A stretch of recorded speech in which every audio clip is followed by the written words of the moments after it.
Welcome back, everyone. Ready for another deep dive? We're tackling Genesis chapter 29 this time. Talk about a chapter with a lot going on. I mean, love, deception, family drama, you name it. It really does have it all, doesn't it? And I think that's what makes this chapter so fascinating. The fact that even though this story of Jacob, Rachel, and Leah takes place thousands of years ago, their experiences, the things they went through, still resonate so strongly today. Exactly. Like you read it and you're thinking, okay, love triangles, family feuds, some things never change, huh? But to set the stage for anyone just joining us, we're picking up right after Jacob hightails it out of town. He's on the run from his brother Esau, remember? And, well, he ends up at a well in Haran. And this wasn't just any well. You've got to remember that in ancient times, wells were like the social hubs. It's where folks gathered, caught up on the latest gossip, and, even scoped out potential spouses. So when you think about it that way, Jacob's little pit stop takes on a whole new meaning. It's almost as if he was destined to be at that particular well, at that exact moment in time.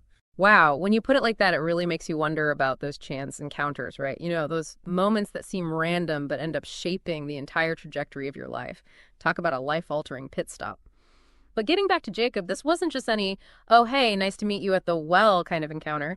This dude sees Rachel, and get this, kisses her right then and there, and then bursts into tears. I mean, come on, that's pretty intense, even by today's standards, let alone back then. Right. You have to remember public displays of affection like that, especially between people who were practically strangers, well, that was pretty much unheard of at that time.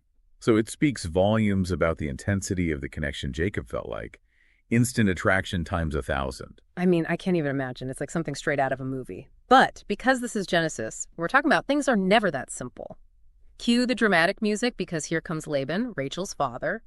And let's be honest, Laban's not exactly the welcoming committee type, is he? He sees an opportunity in Jacob, but he's not about to let him off easy. Definitely not. Laban was a shrewd one. He agrees to let Jacob marry Rachel, but only on one condition he has to work for Laban for, wait for it, 7 years. 7 years. Okay, talk about a long engagement. You got to wonder what was going through Jacob's mind during those 7 years of toil. I mean, can you imagine waiting that long to marry the love of your life? But finally, the day comes. Jacob's done his time. He's ready to make Rachel his wife. And that's when we get the ultimate bait and switch. Laban, on the wedding night, sends Leah, Rachel's older sister, into Jacob's tent instead. Oh man, that's cold. It's like a move straight out of Jacob's playbook. Remember how he tricked his own father, Isaac? It really makes you think about these cycles of deception, how they seem to repeat themselves across generations. Oh, for sure. It's like what goes around comes around, right? Poor Jacob, though. He wakes up after the wedding night expecting to see Rachel, and boom, it's Leah. You got to feel for both of them in that situation. Totally. And on top of that, this whole situation highlights the pretty harsh reality of those times. Women, particularly daughters, were often treated like pawns in these patriarchal societies. You used to secure alliances, make deals, or in Laban's case, well, get yourself 7 years of free labor. It's a tough pill to swallow, to be honest. It really is. And then there's Leah. Imagine being thrust into this marriage, knowing you're not the one Jacob loves. And then there's this whole description of her as tender-eyed. What's up with that? Was that like a physical attribute, or is there something more to it? You know, that's a question that's been debated for ages. Some scholars think it was a literal description, maybe something about her eyes that made her appear less appealing compared to Rachel. It's crazy how much emphasis is put on outward appearances, isn't it? And it's not like it's changed that much, even today. You got that right. But tender-eyed could also mean something else entirely. It could refer to her personality, like she was more sensitive, more compassionate than Rachel. And if that's the case, it adds a whole other layer to her character and her predicament, wouldn't you say? Oh, absolutely. It's like she's caught in this web of societal pressure, family drama, and this deep-seated longing for love that's just not reciprocated. Speaking of longing, Leah's story takes another turn when she starts having children, sons, that she hopes might win over Jacob's affection. And while it might seem strange from our modern perspective, it's important to remember the context. Back then, a woman's worth was directly tied to her ability to produce heirs, particularly sons. It's a harsh reality, but it explains a lot about the choices women in those times made. So in that light, Leah's desire to have children, especially sons, makes a lot of sense. You're right. It's like looking through a whole different lens, trying to understand the motivations behind people's actions. But even with all that societal pressure, Leah's story becomes about something more, something deeply personal, don't you think? So we're talking about Leah trying to find her place, trying to find love in this honestly kind of messed up situation. And she starts having kids' sons, which back then was like the ultimate goal for women. Oh, yeah. And it wasn't just about having kids. It was about having sons, heirs. It's hard to wrap our modern minds around that kind of pressure, but that was the reality for women in those times. It basically defined their status, their worth in society. Yeah, it's heavy stuff. So Leah has Reuben, then Simeon, then another son, Levi. And you can almost feel this hope, this longing that maybe, just maybe, each son will be the one to finally win over Jacob's heart. Absolutely. You can practically see her thinking, this time he'll see me, he'll love me. But here's where Leah's story takes this amazing turn. I mean, we've been talking about the whole patriarchal society thing, how women were viewed and all that. But what happens next, it's like Leah rises above all of that. It's like she finds this inner strength, this connection to something bigger than herself, and it changes everything. You're talking about the birth of Judah, right? Because it's then that Leah declares, now I will praise the Lord. And that's huge, right? She's not focused on Jacob anymore. She's not looking to him for validation. It's like she's found this whole other level of strength and purpose. Exactly. Yeah. It's such a pivotal moment in her story, and I think it speaks to anyone who's ever felt overlooked, undervalued.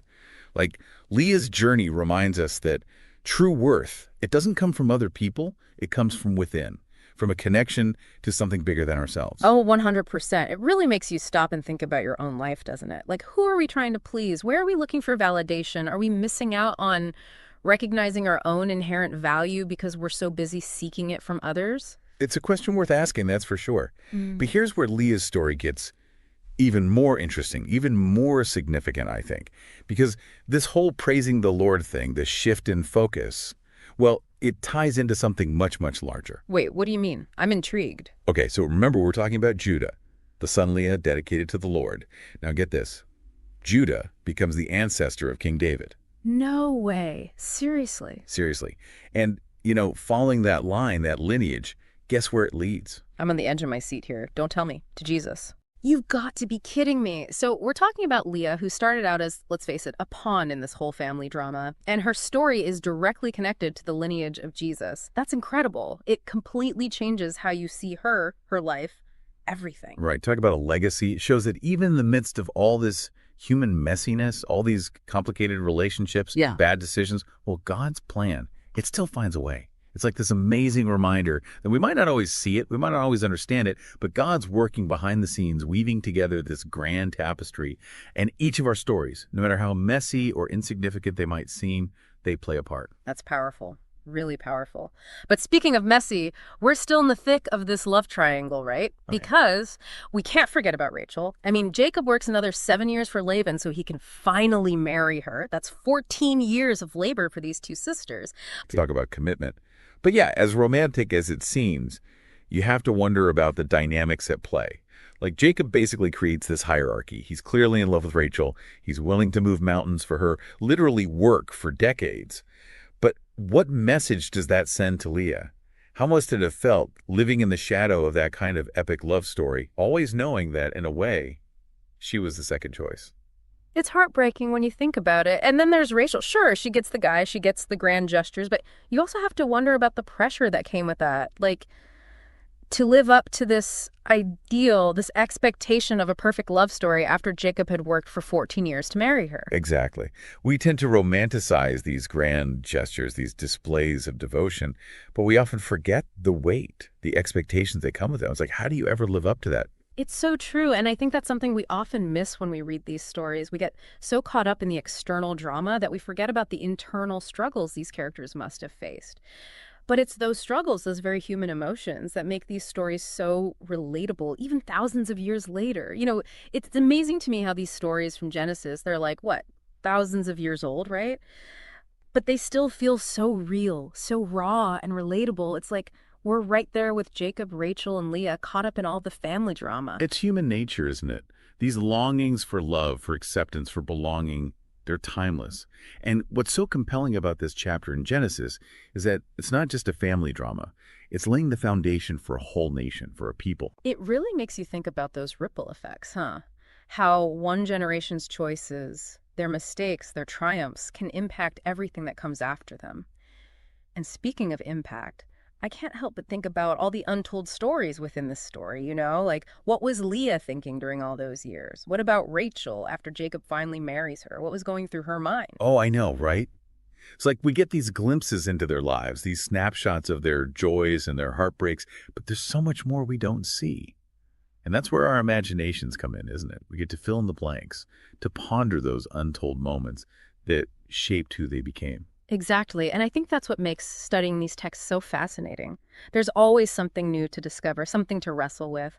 But getting back to Rachel's story, because I think it's worth highlighting, things don't exactly wrap up neatly for her in this chapter, do they? Not exactly. It's almost like we leave her story on a cliffhanger.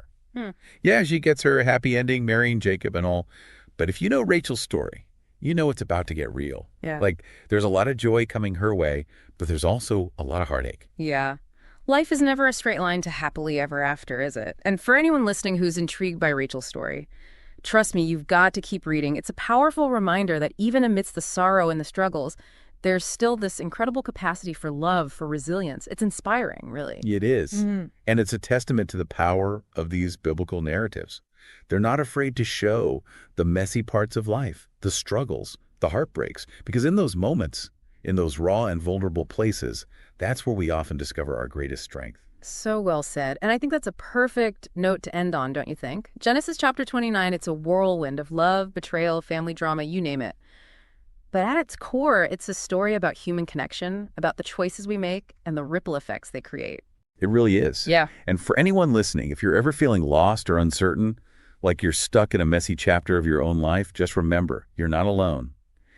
These stories remind us that even in the midst of chaos, even when we can't see the way forward, God's plan is still unfolding.